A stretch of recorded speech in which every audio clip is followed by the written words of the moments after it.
Mesdames, Messieurs, bonsoir, bienvenue. Voici les titres de cette édition.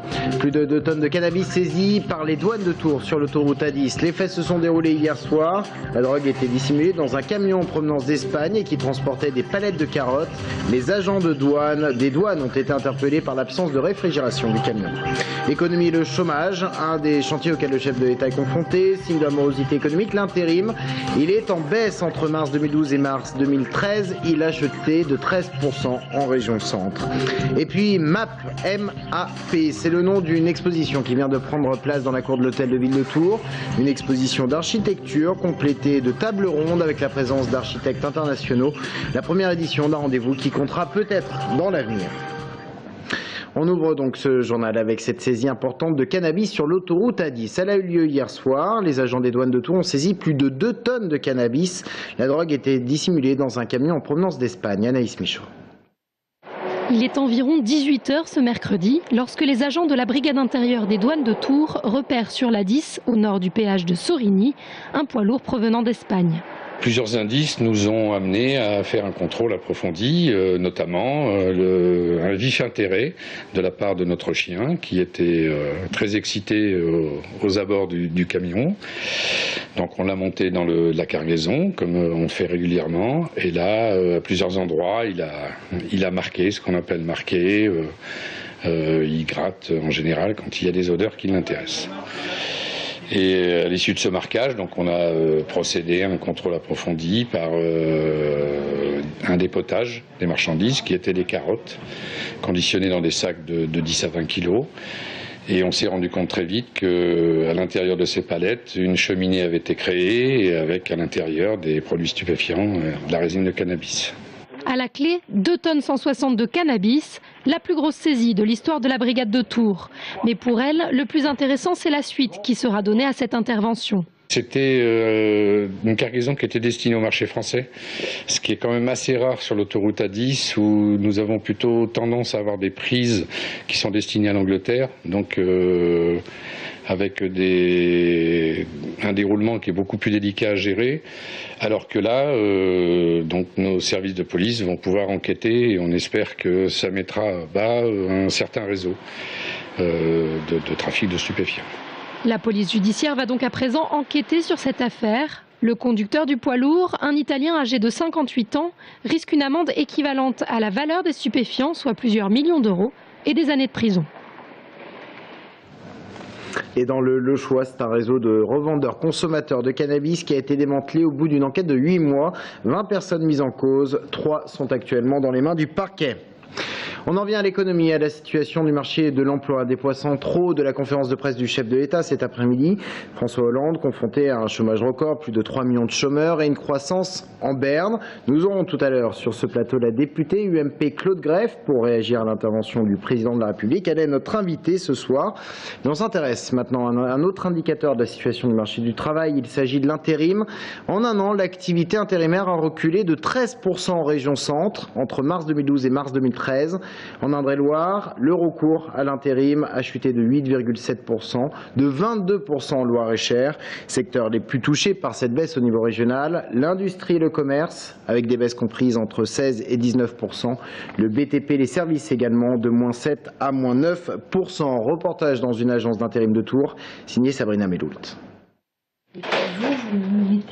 Il y a 22 ans, sans études ni qualification, elle s'est décidée à pousser la porte pour la première fois de cette agence d'intérim tourangelle. S'il y a un boulot, ce ne sera pas moi la première à qui on pensera. Les études, je sais que ce n'est pas du tout un domaine dans lequel je suis bien, donc je vais m'accrocher et je sais que je vais trouver. Il faut dire qu'avec la crise, les entreprises y réfléchissent à 2 fois avant de recruter. Résultat, moins d'activité, donc moins de clients. Pour cette agence implantée à Tours depuis 20 ans, qui travaille avec une centaine d'entreprises, les modalités des missions ont bien changé ces dernières années. On le ressent parce que les gens font beaucoup plus attention. Avant, un intérimaire partait en mission une semaine. Aujourd'hui, il peut être arrêté au bout de 4 jours. Avant, c'est quelque chose qu'on ne voyait pas. Si les chiffres restent négatifs ces dernières années, cette agence tourangelle arrive tant bien que mal à tirer son épingle du jeu. C'est vrai que l'intérim est aussi un métier de crise. Les entreprises étant de plus en plus frileuses, elles vont plus facilement faire un contrat d'intérim pour une semaine ou pour 3 mois plutôt que d'embaucher une personne en CDD. Dans cette agence, les 2/3 des intérimaires ont moins de 26 ans. BTP, tourisme, hôtellerie ou encore restauration, des domaines phares beaucoup plus fragiles qu'avant, mais qui restent les plus prisés. On est quand même dans une région très touristique et on est en bonne période parce que c'est là où tout le monde va arriver, je pense, pour cet été. Franchement, c'est la première fois que je m'inscris dans une agence d'intérim. Moi, en tout cas, ce que je cherche, c'est vraiment un poste de cuisinier, pas m'éparpiller. En 2012, une douzaine de CDI ont été signés, 6 depuis janvier.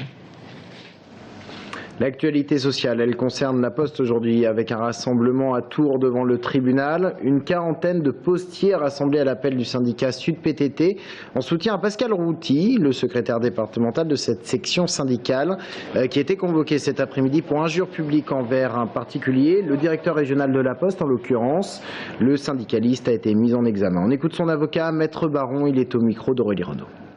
Je pense pour ma part qu'on est dans la démesure, c'est totalement excessif, une plainte avec constitution de partie civile. Je crois que nos juges d'instruction ont autre chose à faire que de s'occuper d'affaires dans lesquelles, en réalité, on n'a fait qu'utiliser la liberté d'expression syndicale.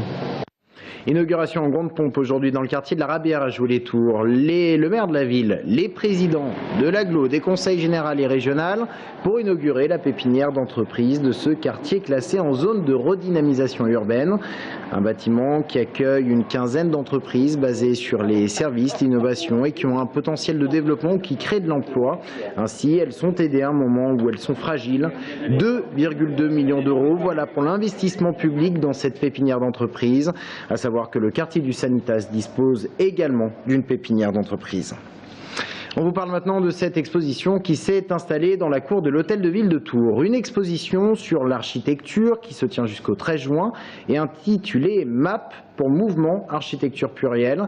Il s'agit de construire la ville durable de demain. En complément, des tables rondes sont organisées avec la présence d'architectes internationaux. Il s'agit de la première édition d'un rendez-vous qui fera peut-être de Tours l'un des prochains lieux de réflexion sur les tendances en matière d'urbanisme. Brian Bock. Présenter l'architecture moderne et durable, c'est l'objectif de cette première édition de l'exposition MAP. À travers des planches représentant des bâtiments novateurs, le visiteur peut découvrir comment les architectes d'aujourd'hui arrivent à construire nos villes de demain. Pierre Lefebvre est le commissaire de l'exposition. Il veut démontrer qu'en architecture, tout est possible. J'ai choisi un certain nombre de bâtiments qui certes sont exceptionnels puisqu'ils sont expérimentaux, mais je pense qu'on peut dégager de ces bâtiments des principes qui sont utilisables pour des programmes beaucoup plus communs et beaucoup plus quotidiens. Cette planche représente par exemple un lycée de la banlieue parisienne. Coincé entre autoroute et voie ferrée, le bâtiment a été conçu de façon à se préserver du bruit et de la pollution. Pas besoin d'ouvrir les fenêtres, un puits canadien construit sous terre permet de réguler l'air du bâtiment. Vous avez ici 50 tubes de 36 mètres de long dans lesquels l'air circule pour se préchauffer en hiver et se pré-rafraîchir en été. Cet autre bâtiment, siège d'une grande entreprise en Allemagne, permet de se passer de ventilation. La face est absorbe l'air et la face ouest le rejette. Vous faites une économie d'énergie formidable puisque c'est la température de l'air naturel qui est mise à profit pour créer une dynamique de renouvellement permanente de l'air à l'intérieur des bureaux. Donc il n'y a pas de mécanique. En parallèle de l'exposition, des conférences sont organisées avec de grands architectes européens. Yves Dauge, l'organisateur, veut par là créer des rencontres pour mieux comprendre les enjeux de la ville de demain. Une ville plus économe en consommation d'espace, une ville moins consommatrice d'énergie, une ville plus dense en termes de relations sociales et culturelles. Voilà, c'est ça l'enjeu. L'enjeu, c'est de basculer d'un mode de développement urbain vers un autre. Cette première édition sera peut-être le début d'une grande série de rencontres architecturales. L'exposition et les conférences se tiendront à la mairie de Tours jusqu'au 13 mai. Un mot de sport et on parle foot avec l'avant-dernier match de la saison pour le Tour FC et cela sera un derby ligérien demain soir avec un déplacement des Tourangeaux à Angers, 4e du classement, Angers, et qui conserve encore quelques petites chances de monter en Ligue 1. De son côté, Tours est 10e du classement. Les Tourangeaux qui sont incertains sur l'avenir de leur club, rachat ou pas, rachat par qui? Incertitude totale qui pèse sur le moral de l'entraîneur Bernard Blacard. Il s'en est ému en début de semaine, mais maintenant, il ne veut plus vraiment en parler. Écoutez-le. De ne pas avoir de visibilité sur l'avenir, ça je l'ai déjà dit, c'est peut-être pas la peine d'en rajouter. C'est fait, c'est fait. J'ai plus envie de parler de ça. Voilà. C'est pas mon rôle. On parle du terrain, on parle du sport, mes états d'âme. Voilà, j'en ai parlé une fois, je pense que c'est plus la peine d'en reparler, quoi. Mais grosso modo, c'est voilà, quelle est la lisibilité sur les mois à venir, qu'est-ce qu'on peut espérer au club, quoi, voilà. Un propos recueilli par Bastien Mathieu. Même si les températures et le temps pourraient nous en faire douter, l'été est bien en train d'arriver avec les événements culturels et festifs qui accompagnent la période. Exemple, la guinguette de Tours, c'est pour demain. Tours-sur-Loire ouvre jusqu'au 22 septembre. Et puis il y a d'autres événements comme celui-ci, important dans l'agglomération tourangelle. Je parle des Années Jouées, le festival des arts urbains de la ville de Joué-les-Tours. Un événement qui a déjà accueilli dans les années précédentes jusqu'à 40 000 personnes. Les dates cette année, le 31 mai, le 1er et le 2 juin. Le rendez-vous est donné. Présentation avec Aurélie Renaud. Un truand, une belle et un cow-boy sauveur. Le western s'évade du petit écran et s'installe dans la rue. Ou Western, une création de la compagnie tourangelle Le Muscle, un film grandeur nature qui se jouera sur le pavé jocondien au plus près du public. La proposition qu'on fait au public, c'est de suspendre le temps dans un espace qui est assez vaste, avec des scènes qui prennent le temps de se mettre en place, avec des visages qui deviennent paysages, avec voilà. Et le rôle du public là-dedans, j'ai pas trop envie de vous dire vraiment quel est son rôle, mais en tout cas, on va le traballer, on va l'emmener, on va le déplacer. Et quand les arts squattent la rue, avec 40 compagnies programmées, ça donne un joyeux mélange qui s'appelle les Années Jouées. Un festival ultra rodé de culture populaire, du petit théâtre intime au grand rassemblement fanfaronnant, avec cette année par exemple l'école de samba de Tours qui réunira pour vous 150 percussionnistes pour une grande samba géante. C'est une chanson qui est vraiment populaire, qui se reprend facilement, avec des chorégraphies, une partie des chorégraphies qui sont vraiment, qui peuvent être participatives, que le public va pouvoir reprendre. Démonstration ? Démonstration de chorégraphie, non. L'an dernier, travaux du tramway oblige, les Années Jouées s'étaient expatriés, notamment du côté du parc de la Rabière. Mais pour cette 16e édition, le festival reprend sa place de prédilection. L'histoire des Années Jouées, c'est l'histoire d'un festival urbain où les compagnies, les spectacles se passent dans la ville, avec les immeubles, et c'est ça qui donne la densité. Du cirque, de la danse, de la musique et du théâtre avec des compagnies locales, nationales et internationales. Du 100% art de la rue, 100% gratuit.